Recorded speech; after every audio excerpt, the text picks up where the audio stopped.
मूर्ख बातूनी कछुआ की कहानी। किसी तालाब के किनारे एक कछुआ रहता था और उसी तालाब में दो हंस भी रहते थे, जिस कारण हंस और कछुए में दोस्ती हो गई थी। हंस दूर दूर तक उड़कर जाते और मुनियों ज्ञानियों की बातें सुनते और सारा ज्ञान कछुए को भी देते। लेकिन कछुआ बहुत ही बोलता था। वह 1 मिनट के लिए चुप नहीं रह पाता था।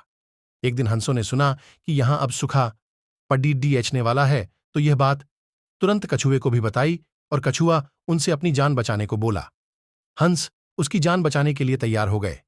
फिर हंस एक लकड़ीधी की टहनी लेकर आया और बोला, दोनों किनारों से हम अपने चोंच से पकड़ ढहाते हैं।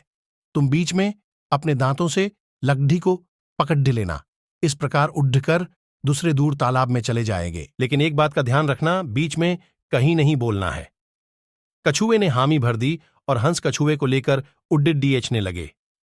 रास्ते में गांव में यह नजारा बच्चों ने देखा तो चिल्लाने लगे कि वो देखो, कछुआ उड्डीएच रहा है। कछुआ बच्चों की आवाज सुनकर चुप न रह सका और बोलने के लिए अपना मुंह खोल दिया और जमीन पर गिर पड़ढ़ा और उसकी मौत हो गई। कहानी से शिक्षा। हमें कुछ भी बोलने से पहले वहां की परिस्थिति को समझ लेना चाहिए, क्योंकि बिना किसी कारण के बार बार बोलना भी कभी कभी बहुत महंगा पड़ीडीएचता है। इसलिए अक्सर कहा भी जाता है, हमें उतना ही बोलना चाहिए जहां जितनी ही जरूरत हो।